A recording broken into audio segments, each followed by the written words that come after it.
বড় শোল, সেটাকে পিস পিস করে ছোটো করেছি। এটাই শোল মাছ দিয়ে, এই যে লাউ দিয়ে রান্না হবে। লাউ শোল খায় মানুষে, লাউ লাউ দিয়ে শোল মাছ। আর এই খলসে মাছ দিয়ে এই যে পালং শাকের তরকারি খলসে মাছ দিয়ে।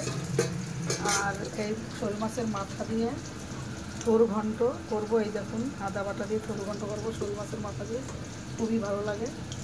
আর লাউ দিয়ে শোল মাছ দিয়ে লাউ তরকারি করব। আর পালং শাকের তরকারি। বন্ধুরা যদি ভালো লাগে লাইক কমেন্ট, তোমরা লাউ শোল খেয়ে দেখো এই শীতে, খুব অসাধারণ খেতে। এরকম গোল গোল রাউন্ড পিস করলে হবে না, ছোটো ছোটো করে পিস করে লাউ এই যে কেটে দিয়ে, এবার সর্ষের তেল, জিরা, তেজপাতা, শুকনো লঙ্কা ফোড়ন দিয়ে লাউ দেবে, নুন হলুদ কাঁচা লঙ্কা আর জিরের গুঁড়ো। নামানোর আগে একটু ভাজা মশলা দেবে, শোল মাছ দেবে আর ধনে পাতা দেবে, দিয়ে নামিয়ে দেবে। কেউ যদি মিষ্টি খেতে চাও একটু মিষ্টি দেবে। অসাধারণ খেতে, খাবে সবাই বানিয়ে। Tata, bye bye.